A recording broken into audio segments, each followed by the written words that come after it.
Salve, salve corneteiros e corneteiras, tá começando mais um, sejam bem-vindos ao episódio número 6 do podcast Corneta. Hoje estamos desfalcados por aqui nesta bagaça, estamos só eu e o meu querido amigo Bento Pestana, estamos aqui já para começar mais uma sexta-feira batendo um papo com vocês.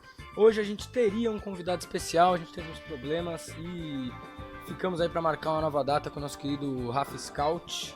Tá certo, mas marcaremos.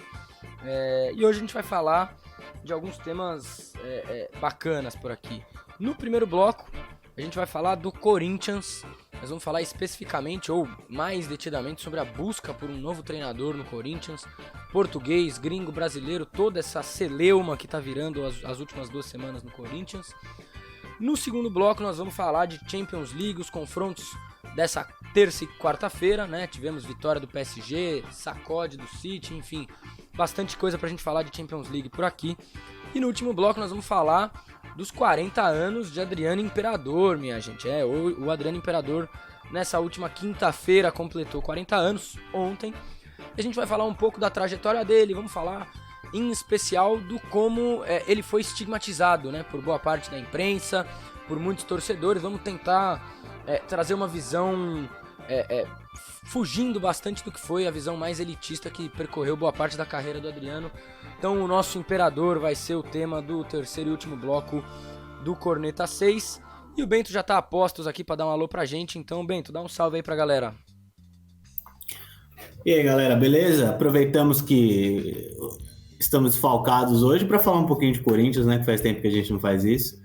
Então, enfim, embarcamos nessa onda. E, enfim, sobre o Adriano também tem uma história curiosa que eu conto mais pra frente no programa. Então, olha lá, já tem história, maravilha. Então, minha gente, antes da gente começar, eu vou entrar naquele momentinho Eduardo Tironi aqui, tá legal? Pra dizer pra vocês, se você tá vendo o podcast Corneta pelo YouTube do Esporte News Mundo, vai lá, se inscreve, toca o sininho, deixa o like no vídeo e, claro, acesse o esportenewsmundo.com.br para você se informar sobre todas as notícias do seu time, de futebol internacional, de vôlei, de outros esportes, para ver a opinião dos nossos setoristas lá, tá certo? Acompanhe o seu time pelo Esporte News Mundo. Se você está assistindo o podcast pelo Spotify, pelo Anchor ou pelo Apple Podcast ou por outros agregadores de podcast, você vai lá e segue o podcast Corneta e taca esse podcast lá no seu stories, no Instagram, não sei mais aonde, compartilha esse negócio para ajudar a gente a espalhar essa bagaça, tá certo, meus queridos? Então, vamos ao que interessa, vamos falar de Corinthians. Corinthians está há 2 semanas já sem treinador, né? Desde a derrota para o Santos por 2-1 e a queda do Silvinho. E na última semana o Duílio quebrou um pouco o silêncio total que existia em Itaquera sobre a busca por um treinador, falando que sim, o Corinthians busca um treinador estrangeiro. Teve a recusa de um dos portugueses já nessa semana, que a gente também ficou sabendo, e o Corinthians está ainda num cenário meio de indefinição, né, Benton? A gente não sabe muito o que esperar, não sabe se vão querer vir pro Corinthians ou não, que nomes podem estar no ar ali como opção. O que a gente sabe é que vai ser gringo, deve ser português em especial, né? Assim, não que eu ache ruim ter um treinador gringo e um treinador português, né? Eu não vejo isso, acho isso bom, inclusive, mas a falta de critério da diretoria me parece preocupante, assim, né? Porque eu acho que não tem uma avaliação do elenco e, enfim, não tem uma avaliação de que tipo de jogo que você quer, né? E nem, assim, um olhar mais detido para a América do Sul, que certamente tem treinadores com um orçamento mais pagável do que os portugueses, né? E assim, é isso também, né? O treinador que chegar vai chegar depois de 3 bons jogos do Corinthians com o Lázaro, e, né, 3 ou mais, enfim, o Corinthians certamente vai jogar no final de semana com o Lázaro também. E isso vai também aumentando a aceitação do Fernando Lázaro, né, cara? O cara é filho do Zé Maria, enfim, acho que e o Corinthians tem desempenhado até bem. Não que eu esteja defendendo o Lázaro efetivado, né? Mas eu acho que um pouco a torcida vai começando também a simpatizar com ele, criar algum laço, assim, né? Então, quando chegar um próximo treinador, talvez tenha uma certa resistência um pouquinho maior, assim. Aí já começa a ficar um negócio que dá um temor, né? Porque... Bom, É complicado, né? Realmente, assim, você vê, pô, o Lázaro tá com. Eu até li isso agora, assim, a gente tava aqui no backstage, nos bastidores antes de começar. Que o Corinthians tem média de 3 gols por jogo com o Lázaro. Que é uma coisa que eu não escuto, não escuto falar do Corinthians há muito tempo. Ter uma média de E 3 gols por jogo com alguém, né? Não, então, eu acho que são 17 gols feitos e um sofrido, se eu não me engano, dentro dos 5. Eu fiz essa conta de cabeça, eu não tenho certeza, tá? Então posso estar espalhando fake news, mas eu acho que é um número tipo assim, cara. É, mas eu acho que essa paciência precisa existir. Até porque acho que em algum sentido a Gaviões comemorou muito como sua, né, a demissão do Silvinho. E acho que numa boa parte de fato foi. Quem tava em Itaquera, quem presenciou ao vivo o jogo contra o Santos, eu tava lá. E eu falo assim como em 20 anos acompanhando futebol de forma muito detida, e em 20 anos estando em arquibancada, eu nunca vi uma pressão contra um treinador do jeito que eu vi naquele dia. Né, de parte da torcida, claro, não a torcida organizada, porque acho que isso é um tipo de coisa que é muito raro acontecendo organizada, cantando antes mesmo do jogo acabar pela demissão do Silvinho. Mas mais do que isso, né, todo mundo foi embora do estádio e quase uma hora depois do jogo a Gaviões estava sentada dentro do estádio no Itaquerão, dizendo que só ia embora com a demissão do Silvinho. E enquanto isso estavam lá reunidos Alessandro, Duílio, Roberto de Andrade e o próprio Silvinho. E depois o Duílio falou que demitiu o Silvinho não porque queria, não porque acreditava, mas porque a pressão foi muito grande. Então é um negócio que me preocupa, que a torcida ela também precisa ajudar nesse sentido, né? Ela precisa abraçar um novo treinador, independentemente se é o cara que ela quer ou não. Porque a hora que chegar o rapaz, o cara tem que trabalhar e a torcida tem que abraçar o negócio. Senão, de fato, não vai andar o time. A não ser que contratem um Fernando Diniz, que é uma coisa que eu acho que é muito difícil e que seria um erro grosseiro de qualquer treinador de time grande que ventilasse essa ideia. Mas me preocupa que a torcida do Corinthians, ela sempre teve um papel importante pro time, né? Seja pra levar pra baixo, seja pra levar pra cima. E aí, se ela não assumir um apoio a um novo treinador, é um negócio complexo. Agora, o que me intriga, Bento, é uma coisa. É a primeira vez em muitos anos que o Corinthians ventila a ideia de um treinador estrangeiro, né? O último estrangeiro do Corinthians foi o Passarella em 2005, que inclusive foi derrubado pelos jogadores, né? Caiu depois de uma vitória contra o Flamengo, se eu não me engano. E o Andrés falou contra, até o Lula, minha gente, fez tweet contra treinador estrangeiro no Corinthians. O que é um negócio que é maluco até hoje. O Lula tem uma influência ali na torcida do Corinthians, que é um negócio impressionante, né? Mas o Andrés foi lá falar contra treinador estrangeiro. A gente sabe muito bem que o Andrés não é que ele não tem poder no Corinthians, né? Ele tem muito poder no Corinthians, não à toa o Duílio tá lá. E não se ventila nomes brasileiros no Corinthians, né?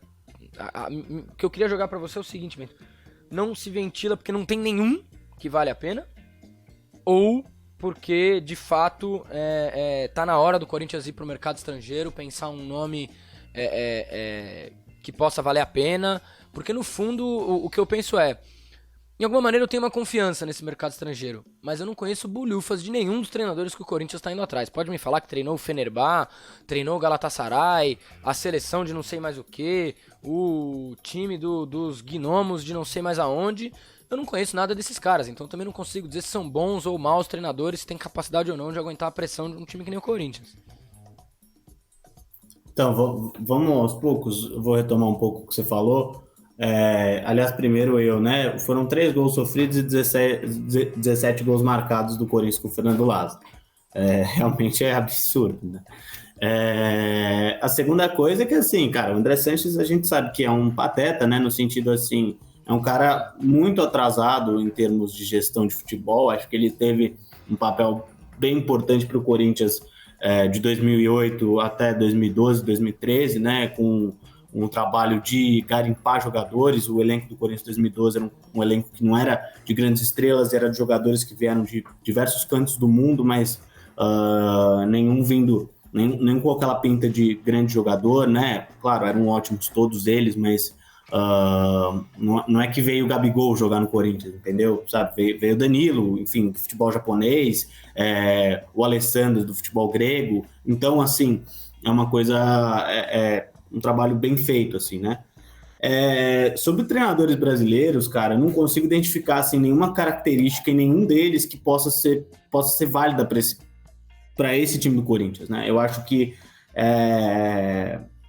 por exemplo, se a gente fosse falar de um ex-treinador do Corinthians, o Mano Menezes é um cara que Meu Deus do céu. não faria sentido no Corinthians hoje, assim, né? Time nenhum, vamos ser sinceros. O Mano Menezes não faz sentido em mais lugar nenhum.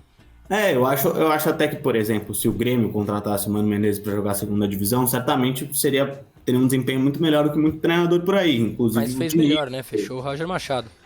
Exato, claro, também acho. Apesar assim, o Roger ser um aperfeiçoamento do Mano, né? No sentido, um cara com ideias um pouco mais progressistas, mas é também um defensor, né? Até literalmente. De jogos de transição, enfim. Claro, bem articulados, bem feitos, enfim. Agora, assim, de treinadores brasileiros, cara, o quê? A gente vai chamar o Barbieri para treinar, sabe? Aquele jogo super intenso do Bragantino, de cruzamento e tal. Não vejo isso também no Corinthians. Com esse grupo de trintões é um pouco difícil mesmo pensar um negócio assim, né? Ou o Carille, sabe? O Carille, o que? Vai fechar 2 linhas de 4, ficar 2 na frente e sair em velocidade? Eu não sei se isso é adequado pro Corinthians. Agora, eu também não acho, por exemplo,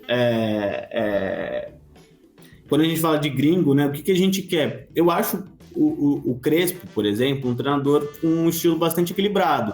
Eu acho que ele se propõe a agredir na marcação, mas também não deixa o time exposto. Eu acho que ele é um cara que teria boa chegada com os jogadores, né? No sentido assim, o cara é campeão europeu, o cara foi um baita de um centroavante. E eu não sei, ele ganhou um título com o São Paulo e depois o time caiu muito fisicamente, então eu não vejo o Crespo como o culpado pelo mau desempenho do São Paulo na temporada passada. Agora, os portugueses, cara, existem portugueses e portugueses, né? Eu não acho que um Abel Ferreira no Corinthians é bom, porque é uma coisa...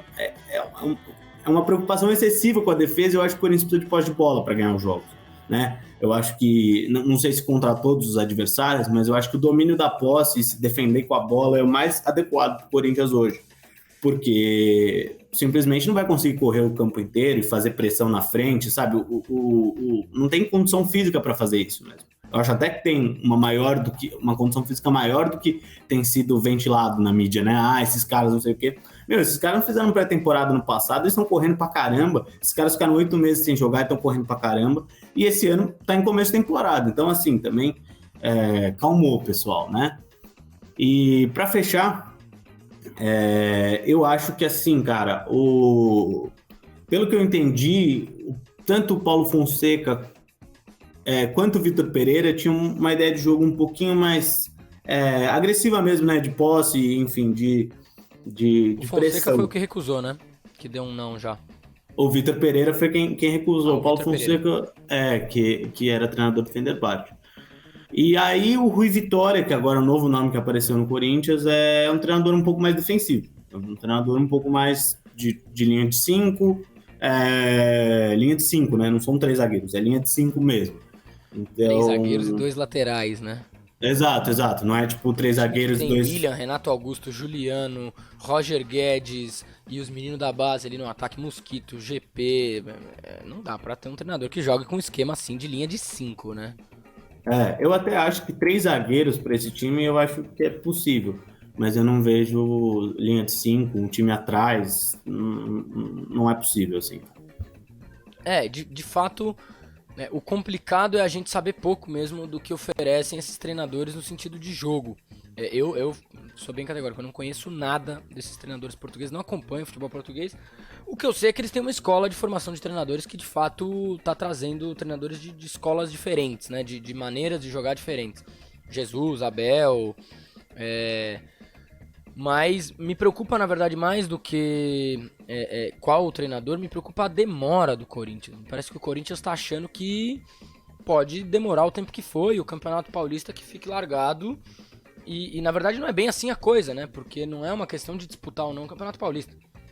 A questão é como é que o time vai chegar para a Libertadores e para o Campeonato Brasileiro. O treinador vai chegar na boca da Libertadores? Vai chegar faltando um mês? Vai chegar faltando quantas semanas? Porque esses são os campeonatos que o Corinthians tem que disputar para valer, né? O Campeonato Paulista tem que servir especialmente para ganhar físico esses jogadores, né? Para que o William esteja em ótimas condições, para que o Renato e o Juliano estejam bem fisicamente e não desgastados, não jogando todo o jogo como está sendo até agora. Isso inclusive é algo que me intriga como segue, a mesma coisa. Pro Jô estar em condições físicas, para ter tempo talvez de encontrar um centroavante barato ali no Campeonato Paulista, que consiga fazer essa função de 9, para que o Roger Guedes não seja obrigado sempre a jogar ali tão centralizado, apesar de no jogo nessa última quarta ele ter ido muito bem, especialmente no segundo tempo. Mas me preocupa um pouco porque, na verdade, o Duílio mostra falta de clareza total nessa busca, né? Mostra que ele não tem um plano. Ele tá só ali navegando nas ondas do mercado, né? Tá um negócio que parece que cada dia que passa a diretoria do Corinthians vai mostrando quão despreparada ela é, e isso é uma coisa que não surpreende, mas incomoda, né? Incomoda. Inclusive acho que tem que dar nome para um outro que é responsável por isso, que a torcida do Corinthians, depois da saída do Silvinho, já apontou os canhões, que é o Roberto de Andrade, né? Claro. Com certeza. O Roberto de Andrade é um negócio que, inclusive, me impressiona que ele ainda esteja no Corinthians, que ele tenha voltado, né? Só o Duílio mesmo pra trazer esse cara de volta. Agora eu tô com você, eu acho que o Corinthians, assim, não só posse, porque eu acho que a posse é parte do que realmente ajuda o Corinthians a ter um jogo com o elenco que tem mais definido. Mas um treinador que saiba oferecer um time que triangule mais a bola, um time que tenha uma movimentação, porque uma das coisas que mais me incomodava do time do Silvinho era o como, em muitos momentos, quando o time precisava atacar de uma forma mais agressiva, ele botava ou o Renato ou o Juliano muito presos ali na entrada da área, subindo, quase como um falso 9 mesmo, mas com muito pouca movimentação. Você reparar nos jogos do time do Silvinho, você tinha os pontas muito abertos, muito fixos, e você tinha lá o Roger ou o Jô, e mais um dos meias, Renato ou Juliano, quase que presos na faixa de meio campo. Ninguém voltava para receber essa bola, ninguém puxava uma marcação para dar uma entrada. E isso é algo que, na verdade, com o Paulinho, o time do Corinthians passa a ter mais chance de fazer, né? Uma infiltração, uma quebra de linha, uma chegada de um jogador com um potencial de ataque mais forte, que consegue tirar uma marcação para abrir um espaço. E jogar com o Paulinho, às vezes, é importante que você tenha um jogador que saiba roubar um marcador para a entrada do Paulinho, porque o Paulinho é um cara que chega no ataque como poucos meias, poucos volantes no futebol brasileiro, né?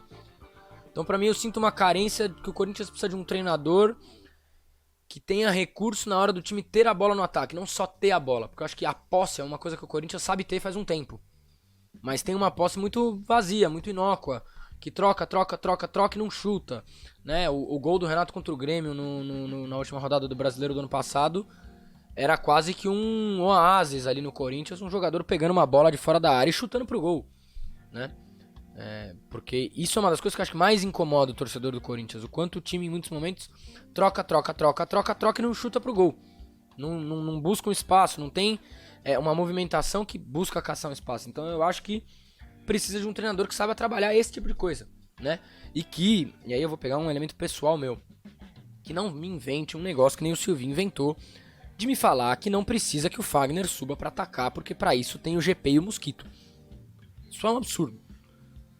O que o Fagner precisa, sim, me desculpem quem acha que o Fagner é incriticável, é fazer o módulo 1, 2, 3 e 4 de cruzamento, que isso é uma coisa que parece que entra ano, sai ano, e o Fagner ainda precisa fazer. O Fagner cruza muito mal. É um negócio que às vezes me aterroriza, o quanto ele cruza mal. Mas ele ataca muito bem, ele apoia muito bem, tem um passe muito qualificado, sabe infiltrar dentro da defesa muito bem e é um dos melhores laterais do Brasil, se não o melhor lateral direito do Brasil. Poucos atacam, melhor, não, né? ninguém ataca que nem o Fagner. Nem marca. Nem marca, exatamente, pode falar o que for. Acho que o pessoal xinga o Fagner do jeito que xinga porque o Fagner não tá no seu time, porque se tivesse alguém dando as porradas que o Fagner dá jogando ali na sua lateral direita, ia ficar feliz e contente. Né, eu me lembro bem de um jogo que o Corinthians foi eliminado pelo Colo-Colo, não lembro se era Libertadores ou Sul-Americana agora. Libertadores da América. Primeiro tempo em Itaquera, o Corinthians apanhando a rodo do time do Colo-Colo, do Valdívia. E ninguém dava uma entrada mais dura nos caras do Colo-Colo. Primeiro lance do segundo tempo, o Valdívia domina a bola pelo lado do Fagner, o Fagner dá-lhe uma na canela e olha feio pra ele no chão e fala: ô meu amigo, você tá em Itaquera, rapaz. tomou um amarelo, beleza, mas dali em diante o Colo-Colo deu uma parada de bater. O Fagner é um cara que é importante em vários sentidos dentro do jogo, tanto técnicos quanto emocionais. E não dá pra não aproveitar esse cara no ataque. Precisa treinar o cruzamento ali, precisa aprender a pôr essa bola na cabeça dos caras, mas não dá pra não aproveitar o Fagner ofensivamente. Ele não pode ser um jogador preso ali atrás, né? Então, acho que sim, e enfim, eu acho também que a formação de ontem, ela favorece o Fagner no ataque, né? Eu acho que ontem o Fagner estava um pouco preocupado com o meia esquerdo, o ponta esquerda do São Bernardo, o Silvinho, então ele não subiu tanto, mas no jogo do Ituano ele subiu muito, tanto que o gol do Paulinho foi um puta golaço, né? Mas assim, eu acho essa formação interessante, porque você tem sempre, como o Juliano vai para o meio, né? E isso é uma coisa que também eu pensava que o Silvinho devia ter testado, que era o Juliano pelo lado, né? O Juliano fazendo, não um corredor como um ponta, mas fazendo um corredor como um meia. Então, né, um cara que vai para dentro, um cara que se aproxima do Renato, mas não em paralelo a ele, né? Chega por outras vias, chega na diagonal, então toca com o Renato e tal. É um cara que chega mais no ataque. E o Paulinho possibilita isso também, porque o Paulinho ele consegue fazer muitas funções, né?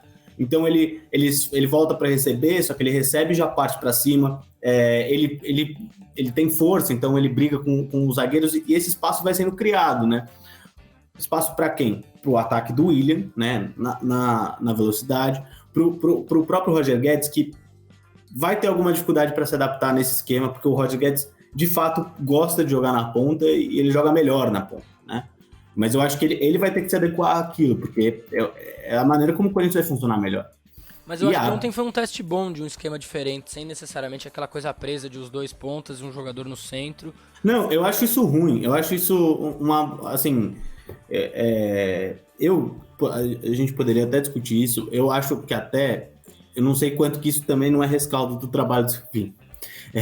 Porque eu não vejo assim, o Silvinho parecia disposto a testar outras coisas no começo da temporada, e não sei quanto que o Lázaro implementou isso, mas eu não acho bom jogar com três atacantes na frente e assim, bola no Mosquito, o Mosquito tem que driblar e cruzar, porque isso é um jogo muito, muito óbvio, um jogo que não tem diversidade, né, enfim, e eu não... Falta meio campo, né?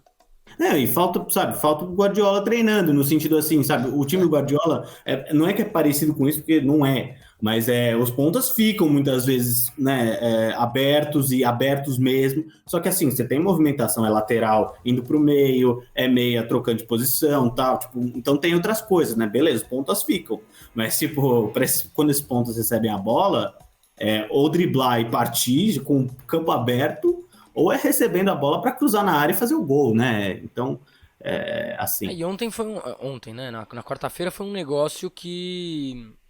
A formação, né, com o Duqueiroz... Aliás, eu não gosto do Duqueiroz sendo obrigado a fazer essa função de primeiro volante. Apesar de quando ele joga sozinho assim, ele também não tem... Não é um time que tem essa obrigação de marcação. Mas porque ele jogou com o Duqueiroz ali no centro como cabeça de área... Paulinho e Julianos cada um de um lado e o Renato centralizado. Só que na verdade não é muito assim, né? Todo mundo se mexe bastante ali, tem muita troca. Teve bastante. Isso já é mais interessante, porque o Renato é um cara que tem que jogar solto no campo. E quando você joga com o Juliano e o Paulinho nessa função, você permite que eles se mexam entre si. E que uma hora o Paulinho suba e o Renato esteja mais pra trás, outra hora suba o Juliano e o Paulinho volte. Outra hora o Renato tá na ponta e de repente você vê o William pelo meio. E muito mais movimentação. Porque são caras que se jogar estático numa posição, eles não vão render o que eles podem render. Mas assim, só te interpelando, mas para te perguntar, você acha que quem tem que jogar naquela posição, se não o Duqueiroz? Não acho que tem que jogar ninguém diferente do Du. Eu acho que às vezes, talvez para alguns tipos de jogos, e eu acho que não vai ser o caso de jogos no Campeonato Paulista, talvez um clássico ou outro, mas o próprio Paulista, os clássicos acho que dá para você fazer testes ainda com algumas coisas. Mas, bicho, se você vai jogar com o Flamengo, você vai jogar com o Palmeiras, com o Atlético, ou um jogo de Libertadores com um time mais cascudo, imaginando, por exemplo, que o Corinthians pegue um grupo, sei lá, do River Plate, do Boca Juniors, você tem que ter um primeiro volante mais mordedor. Mas o Corinthians não tem. Não tem, porque vendeu o Gabriel, mandou o Gabriel pro Internacional, achei que foi uma besteira, inclusive, ter deixado ele sair. Né? Ele é uma boa opção, o Gabriel não era um jogador dispensável, eu acho, no time do Corinthians. Apesar do Não Duqueiroz era. ter ganho a posição. Para mim o Duqueiroz é titular, acho que isso é indiscutível. Ele e o João Vitor são os achados desse time do Corinthians. Mas eu acho que precisa ter essa opção de um jogador ali em que às vezes o Duqueiroz possa jogar numa função que eu acho que ele foi melhor, que é de Que é segundo de volante. segundo. Mais Claro. solto, menos responsabilidade de marcação, sendo um cara que pode subir mais. O jogo contra o Flamengo, que o Corinthians perdeu de 1-0 com o gol do Bruno Henrique lá no Maracanã, o Duqueiroz fez uma partida espetacular de segundo volante. Ele foi, pra mim, foi o cara do jogo mesmo. Mais do que qualquer jogador do Flamengo, ele conduziu o meio-campo daquele jogo. Tinha a bola o tempo inteiro, articulava a saída de bola com uma qualidade muito fina. Ele tem visão de jogo, ele tem boa condução, ele é um jogador inteligente. E eu É. acho que se ele jogar mais solto, ele pode render mais do que ele rende nessa posição, que eu acho que ele ainda tá bem.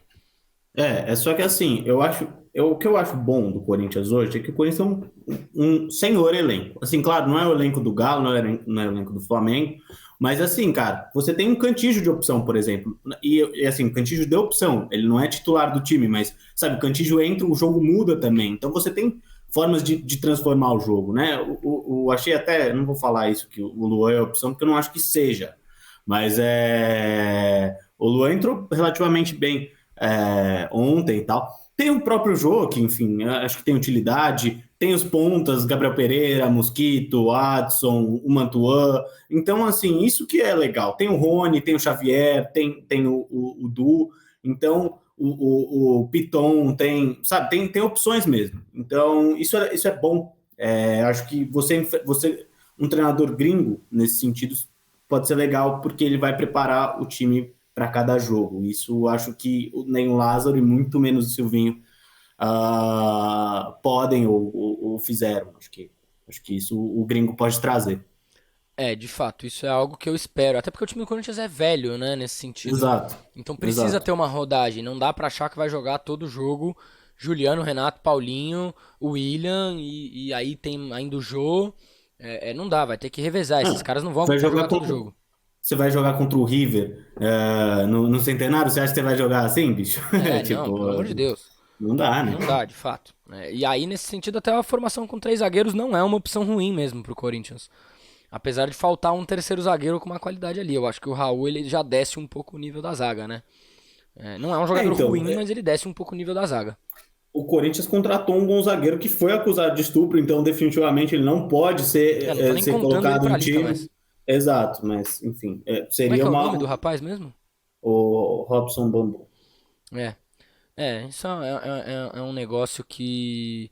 Assim, inclusive, eu acho que até vale. O Corinthians não afastou ele dos treinamentos de forma deliberada. O Corinthians tá meio ali deixando o processo judicial correr pra tomar uma decisão, mas.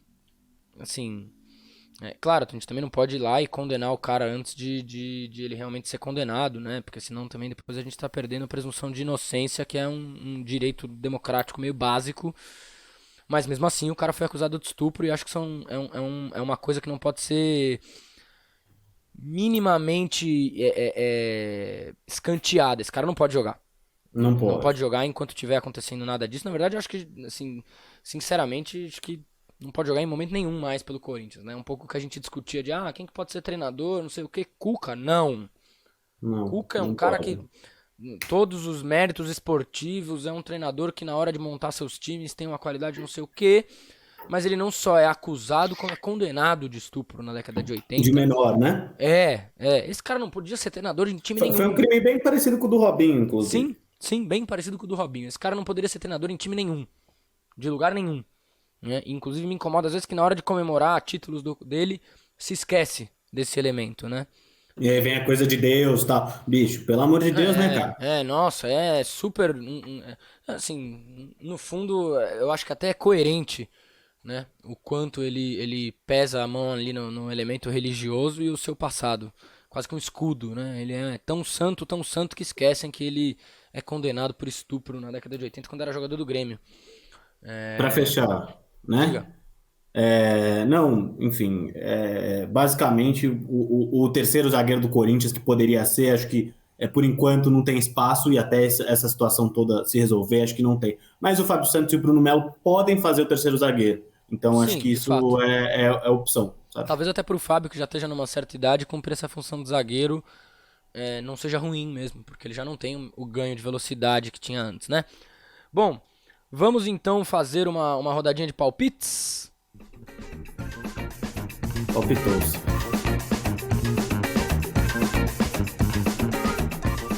Muito bem, muito bem. Vamos então para uma rodadinha de palpites. Vamos começar com o Campeonato Carioca ou Campeonato Paulista, Bento?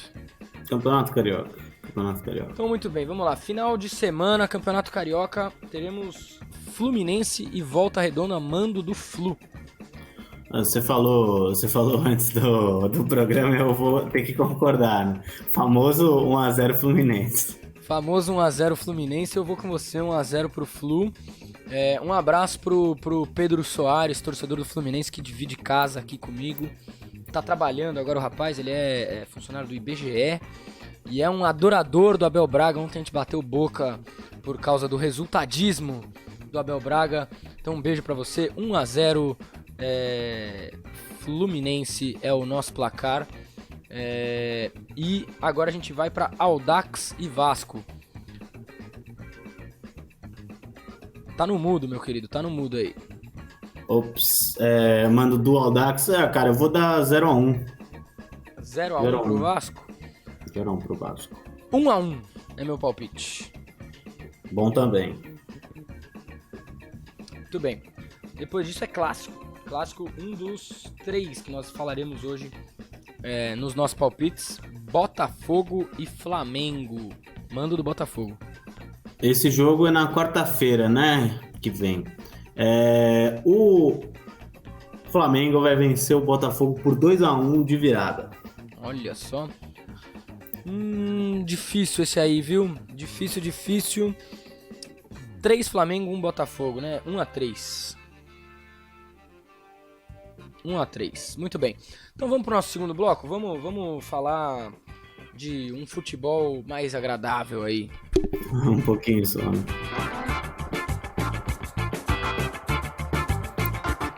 Muito bem. Vamos falar de Champions League, exatamente. Nessa última semana teve Champions League, meus caros.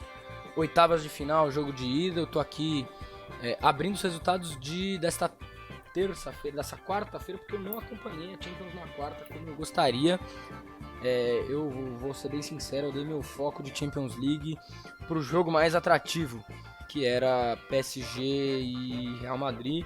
Inclusive fiquei surpreso, viu, Bento, com o quanto o Real Madrid ficou lá atrás, preso dentro do seu campo de defesa, e o PSG em cima.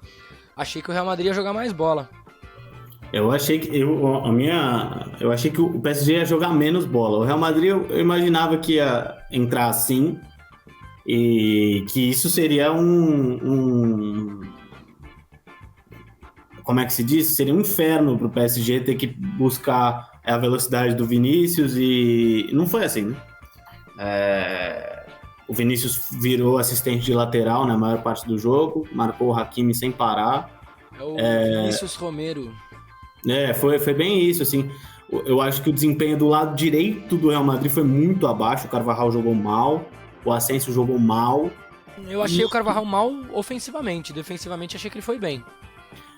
Eu até acho que, assim, ele entregou muito passe errado para contra-ataque do PSG. Então, assim, eu acho que isso é uma atuação ruim no geral, sabe? Você dá o contra-ataque pro Mbappé, você acaba provocando situações de gol, né, cara? Não tem muito o que fazer. De fato. E o Mbappé no final fazendo um gol magistral, né? O passe do Neymar começa por aí, tem que falar. Eu não sou um daqueles já que xinga Neymarzetes, sejam quem for. Ontem não, na terça-feira eu era time Vini Júnior total. Primeira vez na minha vida que eu torci pro Real Madrid, e vou falar como um torcedor político. É muito difícil assistir um Real Madrid PSG, porque é um negócio, são dois times que me dão uma ânsia. O Real Madrid por ser o time do franquismo, né? E o PSG por ser o time dos sheiks franceses de muitos anos. Mas o futebol do Vini Júnior me chamou a eles e aí eu fui derrotado. Agora, o passe do Neymar pro tapa do Mbappé, meu amigo, que coisa bonita. Eu gosto muito quando o Neymar, ele enfim, quando ele vai para frente, no sentido assim, quando o jogo dele é para frente, buscando o gol, assim, um jogador espetacular, né? Porque, pô, driblar para trás é um bagulho que me irrita, assim, com qualquer jogador, não é só com o Neymar, mas o Neymar faz isso excessivamente, né? Então, eu achei que ele entrou bem, ele mudou a cara do time ali durante os últimos 10 minutos, foi para frente, acho que foi um fato novo pro PSG, assim. E é isso, né? Eu vi muita gente falando, 95% dos jogadores passariam essa bola para trás e recomeçaria. E ele preferiu arriscar e o Mbappé fez uma jogadaça. Assim, eu vou só ressaltar a atuação do Casemiro, do Alaba e do Militão, que foram basicamente quem segurou o time do PSG durante o jogo, né? O Casemiro já teve alguns duelos com o Messi na carreira. Inclusive, Casemiro tá fora do segundo jogo, é uma perda pro Real Madrid que não tem nem como medir, cara. É um negócio difícil. E o Mendy também, né? Assim, botar o Marcelo num jogo contra o PSG também me parece uma coisa inadequada, para dizer no mínimo. Assim, né? Você vai deixar espaço. Mas o Casemiro... Dois, né? Exato. O Casemiro já venceu bastante duelo contra o Messi e perdeu muitos também. Na terça-feira eu acho que ele venceu, até porque ele tá num momento físico muito melhor que o Messi, né? E o Messi, enfim, não conseguiu se soltar da marcação dele, não. Então, enfim, acho que vale ressaltar. Sim. E aí a gente teve outros 3 jogos, né? Os 4 primeiros das oitavas de final, a primeira metade nessa semana. Na semana que vem, os outros jogos. A gente teve o massacre do City para cima do Sporting em Portugal, 5-0 pro City. Foram 3 do Bernardo Silva. Inclusive eram para ser 4 e um tava impedido, né? Exato. Jogou muita bola o rapaz, meu amigo. Acho que não tem nem muito o que falar desse jogo do City, era esperado que isso fizesse isso aí, né? Eu gosto do time do Sporting Lisboa, e eu achei que ia dar mais jogo. Eu achei que podia ser 4, 5-0, mas que pelo menos o Sporting ia competir até sair o primeiro gol. Eu achei que o Sporting ia fazer pelo menos um. O primeiro gol saiu muito rápido e acabou, né? Agora, o jogo surpresa da quarta-feira foi Salzburg e Bayern 1-1, né? Eu não esperava o Bayern tropeçando. Tudo bem, foi fora de casa, beleza. Mas eu não esperava o Bayern tropeçando para os austríacos. Austríacos, né? Eu sempre confundo o Salzburg. O Bayern, assim, ele tá numa temporada um pouco de transição, perdeu uns jogos recentemente, né? Perdeu do Mönchengladbach, perdeu do Bochum, que eu acho que tomou uma goleada na Copa da Alemanha. Enfim, assim, não que isso impeça o Bayern de vencer o Colônia por 4-0, o Hertha Berlin por 4-1, né? Enfim, mas eu acho que também esse momento, né, o Nagelsmann ainda não se adequou ao elenco e tal. Então, enfim, acho que e o Leipzig o Salzburg é um time organizado. De fato, é um time bem organizado mesmo. Inclusive, deixa eu até te perguntar, porque o Arthur saiu para um dos dois Red Bull, né? Foi pro alemão, foi pro Leipzig, né? O Arthur do Bragantino? Ele saiu, cara? Saiu, olha lá. Desinformação direto pra você, meu amigo. Vamos lá, a gente vai fazer aquela apuração ao vivo aqui. O Arthur foi para o... não saiu? Não saiu ainda, tá no não. interesse, olha só, eu já tava desinformando o povo aqui. Porque ele tá na mira. Mas tá Deve no ir pro Atlético Leipzig. de Madrid também. Atlético de Madrid também quer, mas a chance é que vá para um dos times da Red Bull, né? A famosa...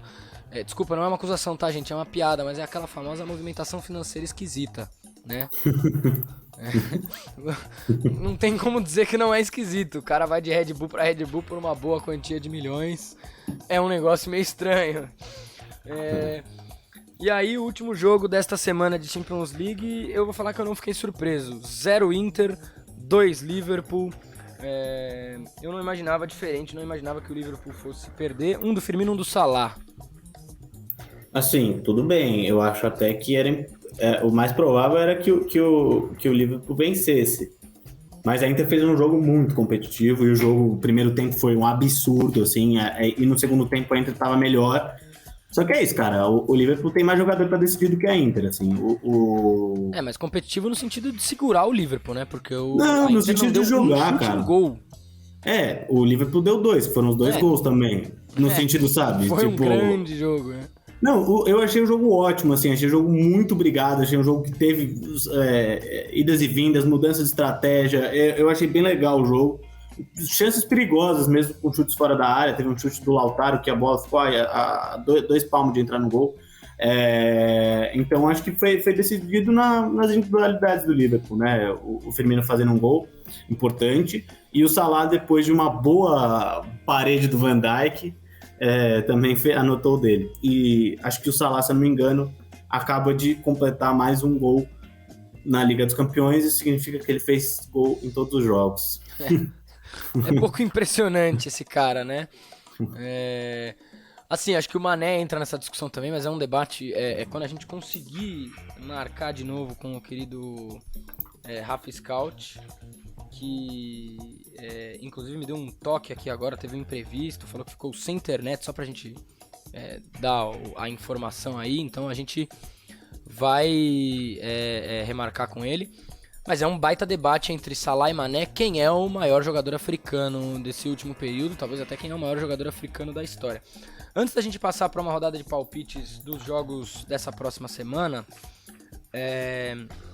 queria que a gente desse uma palpitada do seguinte: quem passa desses confrontos? Vou tirar o confronto do City, porque já tá decidido. Porque você acha que o Sport não tem chance de fazer 5 gols no City? eu acho que é mais fácil o Corinthians fazer 12 no Palmeiras do que o Sporting fazer 5 no City. Depois do 1x0 do PSG, você acha que tem alguma chance do Real? Acho que sim, cara. Pô, não tem mais regra de jogo de gol qualificado. Então o Real precisa de 2 gols, né? Pra levar pra prorrogação, pênalti. Exato. Eu acho que assim, o jogo tá aberto. Depende um pouco de como o Carleto Ancelotti vai fazer, porque não pode ficar com 11 caras atrás da linha da bola. Né? Precisa jogar. Eu me decepcionei bastante com o Real nesse jogo. Salzburg e Bayern, você acha que tem alguma chance de zebrinha pintar por aí? Nem a pau. Não, né? Na casa do Bayern ainda, muito difícil. E aí o Liverpool jogando em casa contra a Inter. Liverpool, né? Não vai rolar, não. Muito bem. Vamos então para mais uma rodadinha de palpites. Nós vamos ter na terça-feira, dia 22, 17 horas, 2 jogos. Chelsea e Lille primeiro, quero ouvir você, Bentão. 1x0 Chelsea. Só dei 1x0 hoje, cara. Pois é, você tá carilando. Dou 2x0 Chelsea pra cima do Lille. O Lille é um time chato, viu, cara? Chatinho. E aí o outro jogo da terça-feira, dia 22 às 17, Villarreal e Juventus. Olha, o Villarreal ficou bonito. 3 Villarreal, 2 Juventus. Olha. Difícil esse palpite pra mim, eu vou dar 2x1. Vou seguir na sua vitória do Villarreal, mas vou dar 2x1 pro Villarreal. E aí, quarta-feira, temos 2 jogos. Esse aí, eu vou começar pelo menos especial, Benfica e Ajax. Quarta-feira, 17 horas. Cara, em Benfica, né? Em Lisboa. Em Benfica, exatamente, em Lisboa. Eu vou dizer que vai ser 0x3, né? 3x0 pro Ajax. 0x4 pra mim. Ex-time de Jorge Jesus. Glu, glu, glu, glu, glu. Vai tomar D4. Atlético de Madrid e Manchester United também na quarta-feira em Madrid. Cara, Cristiano Ronaldo, o Atlético de Madrid é o time que o Cristiano Ronaldo mais fez gol na carreira, né? E nenhum dos dois times tá jogando bem. E o Manchester é uma caixinha de surpresas mesmo, né? Eu acho que vai ser 4x2 pro Atlético de Madrid, cara. Olha, bom palpite. Eu vou pra caixa de Pandora do Manchester United, 2x3. United vence fora de casa. Mas eu acho que o Madrid passa. Tô falando isso. Acho que o Manchester ganha o primeiro jogo e o Madrid passa em Old Trafford. É que eu acho que o gol qualificado piora um pouquinho a vida de times como o Atlético de Madrid, né? A tirada do gol qualificado. De fato dá uma piorada. Muito bem, então fechamos essa rodada de palpites e a gente vai pro nosso terceiro e último bloco do Corneta dessa semana.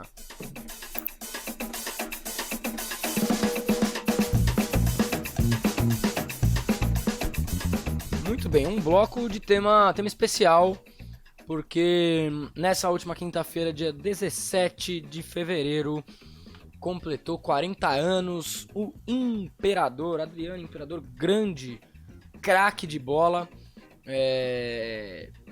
que acho que a gente pode dizer que tem uma carreira marcada por um futebol muito espetacular, muito apaixonante e, em algum sentido, por uma perseguição muito elitista da maior parte da imprensa e, claro, por vários problemas pessoais, psicológicos, de várias ordens aí, mas que eu digo perseguição porque foram tratados de uma forma completamente por fora de entender o que era a vida do cara. Então, antes da gente entrar nesses meandros, eu queria te perguntar, Bento, qual que é a tua memória mais apaixonada, mais mágica, mais fantasiosa, assim, do Adriano Imperador? Então, teve um jogo que aconteceu no Pacaembu que, cara, eu por acaso tava lá no Tobogã, assim, por acaso, né? E era um jogo absolutamente decisivo. O Atlético Mineiro tava insuportável, fazendo falta, caindo, e ainda fez um gol. E o Corinthians jogando nada, né? Foi gol do Leonardo Silva, né, o zagueirão? Foi. Provavelmente o Leonardo Silva acho que já fez um punhado de gols no Corinthians. Esse deve ter sido só mais um deles. E, cara, eu tava lá no Tobogã, lotado o estádio. E, enfim, primeiro gol sai do Liedson, cruzamento do Adriano, do Alessandro. E aí, cara, o segundo gol, o Castan rouba uma bola, toca pro Sheik, o Sheik correndo, e assim, o Tobogã inteiro gritando: toca a bola, porra! Porque o Sheik não tava tocando, ele demorou pra tocar. No vídeo, na TV não parece que ele demorou tanto. Mas no jogo eu fiquei assim, toca, toca, toca. Ele tocou e o Adriano fez certamente o gol do título, assim, fez o gol do título do Corinthians em 2011.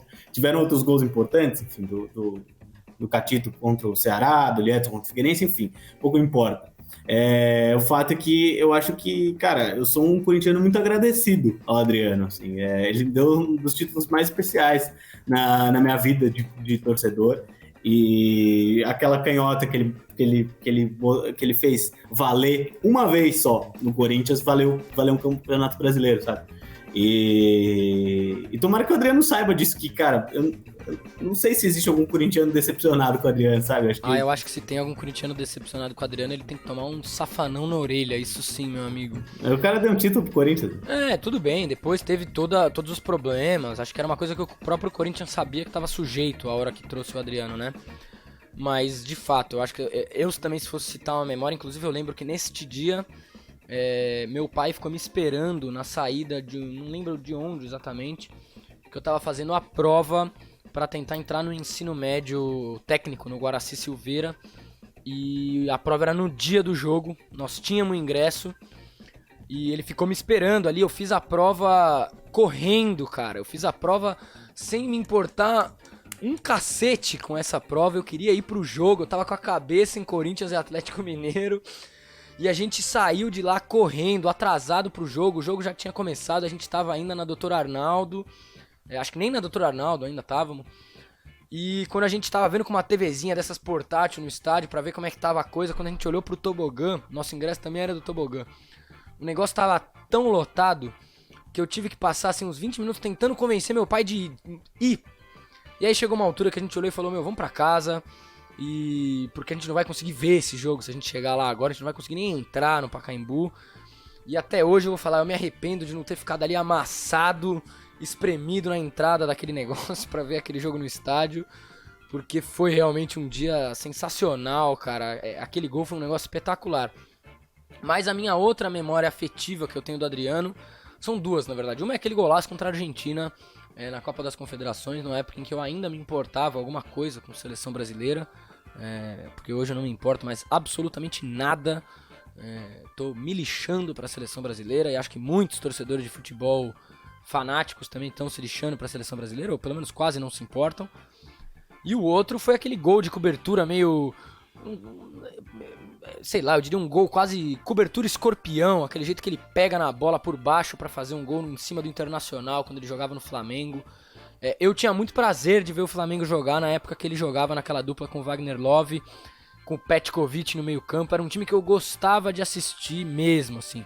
Acompanhei aquele Flamengo numa época que o Corinthians não disputou um brasileiro a sério, e era muito legal ver o Flamengo desses três caras jogarem. era muito legal ver o Adriano recuperado. Se eu não me engano, foi depois que ele tinha ido pro São Paulo, né? Ele foi pro Flamengo. Agora eu não lembro se foi o São Paulo contrário. foi em 2008, foi a final do Paulista de 2008 que ele jogou pelo São Então, e Paulo. aí foi um momento quase até de eu recuperar um pouco um gosto de ver o Adriano jogar, porque pelo São Paulo eu não tinha gosto nenhum. É, Mas eu realmente me diverti muito vendo aquele Flamengo, porque eu gostava muito do Petkovic. Sempre achei o Petkovic um baita de um jogador. Sempre ri muito todas as vezes que ele dava entrevista no Sport TV e o pessoal ficava desconcertado porque ele falava do quão bom era o socialismo na Iugoslávia. Assim, todas as críticas a serem feitas aos regimes de como se deram no pós-morte do Lenin, na União Soviética e etc. É importante falar do burocratismo e etc. Ao mesmo tempo, ele falava de uma coisa que era muito interessante, que eu achava muito bonito, cara, de como ele falava que as crianças tinham onde jogar futebol, tinham como praticar esporte, nas escolas se jogava de todos os tipos de esporte possível. Então ele dizia que quando ele era criança, ele jogava vôlei, ele jogava basquete, ele jogava tênis, ele jogava futebol, ele jogava todos os esportes, e as crianças jogavam, as meninas jogavam. E ele falava daquilo com uma paixão de uma coisa que é muito antinatural para a sociedade capitalista, e deixava tão desconcertados os repórteres e as repórteres do Sport TV quando ele dava entrevista, que eu achava um negócio tão divertido.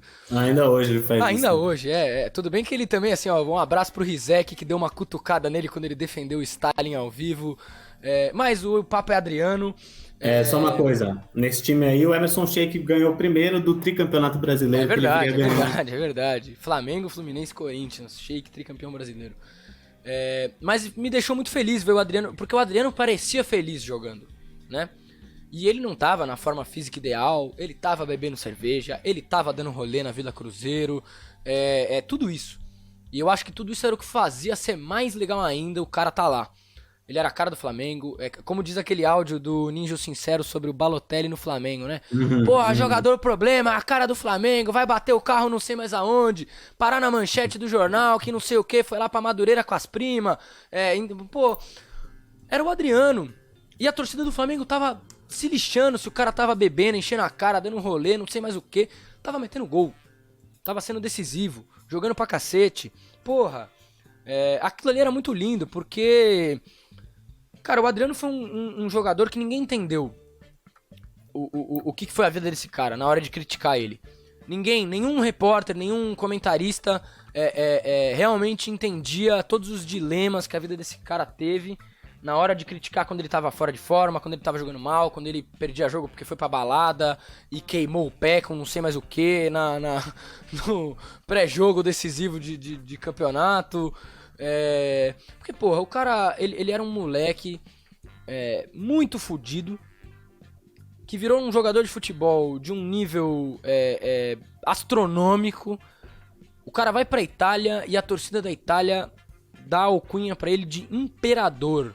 Então você pensa isso, um moleque negro que nunca quis abrir mão da relação dele com as pessoas que viviam na comunidade dele, com os amigos dele da Vila Cruzeiro, nunca quis abrir mão de viver esse espaço, de respeitar essas pessoas, de manter aquilo como uma origem da sua vida.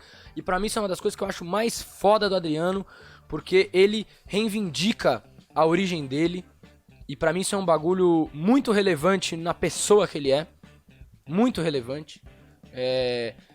E o cara virou um imperador na Itália, cara. Porra, você falar que isso não sobe a cabeça de qualquer pessoa... É só uma ilusão de quem vive sentado comentando de terno na televisão, né, velho?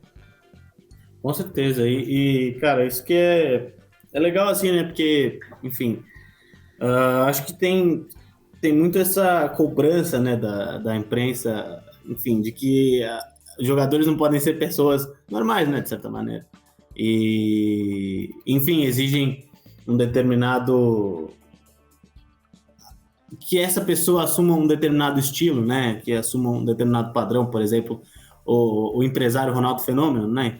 Enfim, que, sei lá, é pouco... Não dá pra fazer a Copa do Mundo sem hospital, tá certo? Com hospital, tá certo? Exato, e assim, né? Um cara que, enfim, apoiou a candidatura do Aécio Neves, por exemplo. Pois é. O Adriano não fez isso, nem sei em que ele votou e não quero nem saber. Mas, assim... acho que tem, né, essa exigência de um comportamento X ou Y, de um determinado jeito de ser, que o Adriano não aceitou, e acho que o Adriano foi muito autêntico nesse sentido, né? Por isso que o campeonato de 2009 do Flamengo é tão bonito, acho que é um pouco essa simbiose entre as duas coisas, né? Entre o Adriano no Rio de Janeiro e o Adriano jogador de futebol, então é muito legal, assim, cara, né? Enfim. De fato, é um negócio que foi mágico mesmo, né? E eu acho que é legal isso, assim, porque, na verdade, isso não é uma coisa que é só com o Adriano, né? Não é exclusivo do Adriano. Eu acho que se for pegar essa relação... E olha um alarme tocando. Eu vou cortar esse trecho, eu vou voltar da minha fala. E eu acho que é interessante olhar esse negócio não só pelo lado do Adriano, porque eu acho que essa cobrança não é um negócio que é exclusivo dele. Dá pra falar de outros jogadores que passaram por isso também, mas dá pra falar em outro sentido de como se trata o que é a festa do futebol, né? Porque o Adriano eu acho que é um cara que encarna muito isso. Um orgulho da festa popular. Um orgulho de um jeito de ser que entende futebol como um negócio que é do trabalhador. Que é do povo, né? E a gente vê isso com esse negócio do anti-sinalizador, do bandeirão, da maneira com que as torcidas torcem, que são sempre criminalizadas. E o cara sempre foi tratado um pouco dessa maneira, de que você tem que ter quase que uma polidez burguesa pra poder ser um cara de alto nível respeitado. E o Adriano sempre cagou e andou pra isso. E na verdade ele podia cagar e andar pra isso também, porque ele jogava muito futebol. E o problema é que muitas vezes o muito futebol dele era ofuscado por essa exigência de uma polidez burguesa, chata, ranzinza, cinza, um negócio que não tem nada a ver com o futebol, não tem nada a ver com a torcida do Flamengo, não tem nada a ver com nada, cara. Que isso que me incomoda. Na verdade é uma das coisas que acho que me faz gostar mais do Adriano e entender, mas ele, claro, o Adriano teve uma série de problemas, o alcoolismo, etc, que nunca foram tratados do jeito que deveria ter sido tratado, né? Nunca teve alguém que decidiu, tipo, de fato, estender o braço pro cara e falar, pô, velho, você pode ser gigante, você pode ser o jogador que você pode ter a vida que você tem e tratar dos seus problemas sem que isso signifique você abrir mão das suas origens, né? Pra mim isso nunca foi uma abordagem que ninguém quis ter com o Adriano. E é curioso, pegando um pouco carona nisso que você acabou de falar, né? Foi o último Flamengo campeão com o Maracanã da geral ainda, né? Então Olha, é verdade. é curioso isso, cara. E também ele foi campeão no Corinthians ainda no Pacaembu, então acho que essas coisas são curiosidades, né? E Tem também o mais último brasileiro do Corinthians no Pacaembu. Exato, exatamente. Então, enfim, eu acho isso curioso, né? Que isso acabou acontecendo, mas ainda bem que foi assim, né? É, Enfim, acho que um pouco essa representatividade que traz o Adriano, né? é um negócio meio Então, morto no futebol de hoje, ainda mais com esse negócio das arenas, né? Você falar do Maracanã é importante mesmo, porque mataram o Maracanã. Inclusive, recomendo a todos e faço o chamado, ô Ninja Sincero, vem, cola aí com a gente, vem fazer um programa aqui com a gente, porque encarna esse espírito. Vão lá escutar o áudio dele sobre o Maracanã na geral, o que era esse negócio. Inclusive, busquem fotos do que era o Maracanã na geral, porque era um negócio espetacular, meu amigo. Eu não conheci o Maracanã antigo, tenho um arrependimento brutal por isso, porque era um antro do futebol de verdade esse negócio, velho. De uma torcida com um nível de paixão pelo futebol que o pessoal que assiste jogo naquelas cadeirinhas estofadas com o iPhone apontado pro campo, fazendo selfie, não tem. E pode me chamar de populista ou o que for.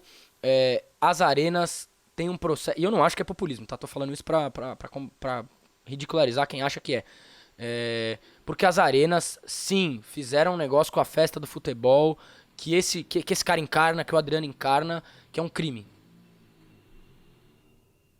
tanto que quando a gente vê treino aberto, né? Especialmente aqueles do Corinthians, você vê a festa é maior, a festa é mais honesta até, então, Né? enfim, é realmente algo que a gente gostaria de trazer de volta, né? Mas parece improvável. Pois é. Então fica aí nosso registro mais do que especial para os 40 anos desse craque de bola. Craque, tem que ser tratado como um puta de um craque de bola. De Inter de Milão, de Corinthians, de Flamengo, de seleção brasileira, de sarrafo na Argentina. E num timaço da Argentina, diga-se de passagem, que não era um time qualquer da Argentina. E de um cara que encarna esse espírito do futebol mais popular, desse futebol E, trabalhador, da festa. e diga-se de passagem, um timaço da Inter de Milão, com Zanetti, Timaço. Cambiasso, Samuel, o próprio Ibrahimovic, enfim, gente boa pra caramba, né? Inclusive o Ibrahimovic numa fase que ele era menos mídia do que ele é hoje, né? Menos chato. Porque, cara chato. Vamos concordar. Bom, o cara tá com 40 anos fazendo mais gol do que muita gente por aí, né? Sim, não tô dizendo que ele não Veja joga, bem. não tô dizendo que ele não joga, tô dizendo que ele é chato demais, esse cara. Concordo, Pelo amor de concordo. Deus, cara chato. E é isso, o Adriano é um cara que encara nessa festa. Encarna, pra tentar ser mais poético, Desculpa aí. Veron, Cambiasso, Figo, Stankovic foi mal. Só que eu dei uma olhada aqui, Materazzi, Senhora. Júlio César. Pariu, que timaço, meu amigo. E assim, pô, velho, o Adriano encarna um negócio que é bonito pra quem gosta de futebol, é bonito pra quem. Inclusive, assim, pô, pra quem leu o Galeano também, acho que dá pra entender a alegria do futebol. O cara tinha alegria de jogar bola, velho. E isso é um negócio que quando tiram do futebol, tiram uma parte que faz o futebol ser um negócio mais divertido do que é a alegria, velho. Essa paixão, um negócio de, bicho, você fazer um gol e sair sorrindo pra uma torcida completamente maluca, pulando igual doido. Isso é um negócio muito lindo, muito, muito lindo. Então, minha gente, esse bloco ficou por aqui. A gente vai fazer uma última rodadinha de palpites pra fechar o Corneta de hoje, o Corneta 6. Tá certo, minha gente? Então vamos pra essa rodadinha de palpites.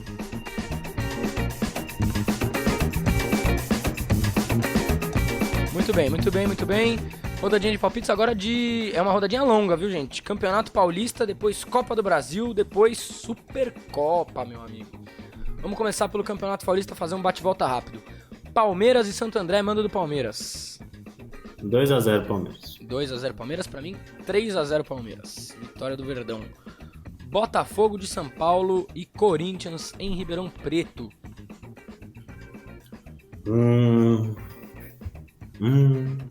0-2.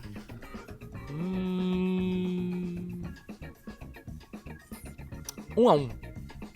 Tô achando que o Botafogo vai dar um trabalhinho. Queria eu poder ir pra esse jogo, não vou poder, vou ter um compromisso no sábado. Senão eu estaria lá e depois iria bater uma brejinha no Pinguim, meu amigo. E aí, clássicos no Campeonato Paulista. Guarani e Ponte Preta, mando do Guarani. Brinco de ouro. Brinco de ouro. Torcida única também, né? Sim. 1-0 Guarani. Vou inverter o seu palpite. 0-1, Ponte Preta vence. Como é que é o nome do gol? O nome do cara do Guarani, o cara do baile? Puta, bicho. Putz, vai caçando aí, a gente solta aqui daqui a pouco. E aí, Sansão, vou dar o primeiro palpite enquanto você busca aí. Eu acho que o São Paulo do Ceni vai levar 1-2. Lá na Vila. Lá na Vila? Na verdade não, mentira. Lá na Vila eu dou 2-2. Empate do time do Carille. No finalzinho vai sair um gol, vai empatar. 1-0 Fábio Carille. 1-0 Fábio Carille, muito bem. Aí nós temos Copa do Brasil, Campinense e São Paulo no meio de semana. Robson do baile, Robson do break, qual Robson que é a brisa? do break, não é Robson, mas é do break, exatamente. Lucão do break.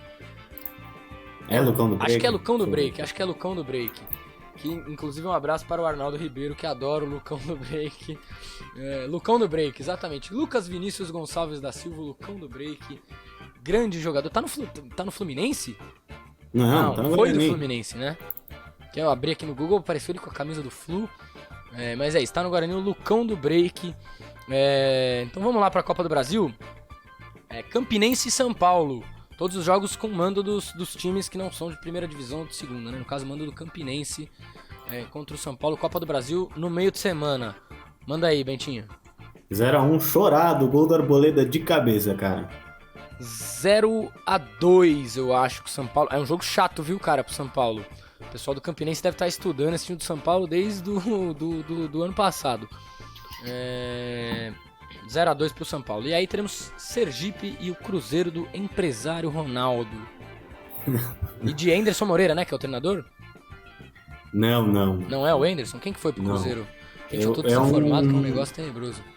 Eu não sei se é um português ou um argentino, mas foi um gringo. Saiu o Vanderlei Luxemburgo e entrou esse gringo aí. O Anderson Moreira foi demitido essa semana do Botafogo, né? Botafogo, é verdade. O Botafogo é o Paulo Pesolano, treinador do Cruzeiro uruguaio. Então.